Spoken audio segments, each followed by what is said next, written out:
ছাত্রছাত্রীদের ভালো সাফল্য শুধুমাত্র অভিভাবকদের ভূমিকা থাকে তেমন কথা নয়। কিছু কিছু গৃহ শিক্ষক বা কোচিং করা শিক্ষকদের অবদানও অপরিসীম। মেলাগড়ে ৩ জন ছাত্রীর অসাধারণ সাফল্য। তাদেরকে সাফল্যের পেছনে রয়েছেন মেলাগড় হাসপাতাল রোড সংলগ্ন শিবম ইনস্টিটিউশনের শিক্ষক লিটন মাস্টার। এই শিবম ইনস্টিটিউশনে এবার উচ্চ মাধ্যমিকে মোট ৮১ জন শিক্ষার্থী পরীক্ষায় বসে এর মধ্যে ৩১ জন প্রথম বিভাগে উত্তীর্ণ হয়, দ্বিতীয় বিভাগে উত্তীর্ণ হয় ২২, আর বাকিরা সবাই পাশ করে যান। আর মাধ্যমিকের সেন্টার থেকে পরীক্ষায় বসে ৬৭ জন শিক্ষার্থী, এর মধ্যে ২২ জন প্রথম বিভাগে উত্তীর্ণ হয় আর দ্বিতীয় বিভাগে উত্তীর্ণ হয় ১৮ জন, বাকিরা সবাই পাশ করে যান।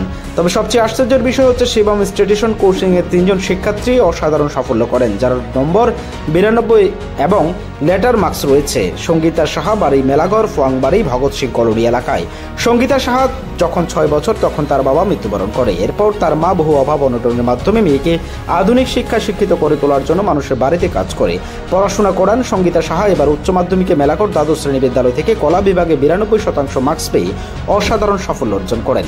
তার সাফল্যের পেছনে মায়ের অবদান সবচেয়ে বেশি। এর পাশাপাশি তিনি স্বীকার করেন মেলাগড় হাসপাতাল রোড সংলগ্ন শিবম ইনস্টিটিউশন শিক্ষক লিটন মাস্টার ভূমিকা নিয়েও। পরীক্ষা দিছো, ফাইনাল দিছো, কত পাইছো নাম্বার? ৪৬০। কত পার্সেন্ট? 92%। বাবার নাম কি? সুখেল শাহ। বাবা আসেনি? না, আমি যখন ৬ বছর ছিলাম তখন মারা গেছে। বাবা মারা গেছে। মায়ের প্রশংসা নির্ভরশীল। হ্যাঁ। তোমার এই সাফল্যের জন্য মানে কাকে সবচেয়ে বেশি অবদান দিতেছে? প্রথমত আমার মা, তারপরে আমার স্যার অনেক আমাকে হেল্প করেছে। স্যারের নাম কি?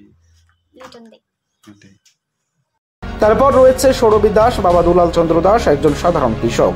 সেই কৃষকের ঘরের মেয়ে সৌরভী দাস এবং মাধ্যমিক বিজ্ঞান বিভাগে চন্দনপুরা কৃষ্ণকুমার এসএস স্কুল থেকে ৯১% নম্বর পেয়ে অসাধারণ সাফল্য অর্জন করেন। অন্যদিকে মেলাগড় হাসপাতাল রোড সংলগ্ন এলাকায় জুই সাহা, যার বাবা একজন ডেকোরেটর কর্মী, তিনিও ৮৬% নম্বর পেয়ে মেলাগড়ের নাম উজ্জ্বল করেন। সবকিছু মিলিয়ে তাদের এই সাফল্যের পেছনে তাদের অভিভাবকের সঙ্গে মেলাগড় হাসপাতাল রোড সংলগ্ন শিবম ইনস্টিটিউশনের লিটন মাস্টার ভূমিকা কোনো অংশে কম নয়। এরা প্রত্যেকেই আগামী দিনে আরো বহুদূর এগিয়ে যেতে চায়। Bureau report, Tripura TV. Sourabhi Das, বাড়ি কোন জায়গায়? বটতলী। কোন ক্লাসে পরীক্ষা দিছো? ক্লাস 10। কত পার্সেন্ট মার্ক পাইছো? 91.2%। 91.2%। কোন সাবজেক্টে বেশি পেয়েছো?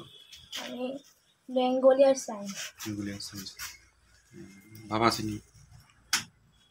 বাবা আছে, কি করে বাবা? বাবা কৃষক। এখন কি মানে পরিকল্পনা কি ভবিষ্যতে? আমি সায়েন্স নিয়ে পড়তে চাই, নিট দিতে চাই, নিট দিয়ে ডাক্তার হতে চাই। ডাক্তার? বাবার নাম কি? বাড়ি কোন জায়গায়? কি করে বাবা? বাবা ডেকোরেটরের ব্যবসা। ডেকোরেটর ব্যবসা করে। তোমার এই পড়াশোনা এই যে চালানোর ক্ষেত্রে বাবার যে কোনো জায়গায় সুযোগ পাইছিনি বা কেমন পরিশ্রম হয়েছে, বা ঠিক মতন পড়তে পারছো নি, বা তোমার ঠিক মতন গেছে বা অভাব অনটন, বা তোমার পড়াশোনার ক্ষেত্রে এমন কোনো সমস্যা তৈরি হয়েছে? হ্যাঁ, বাবা তো অনেক পরিশ্রম করেছে, অনেক মানে অনেক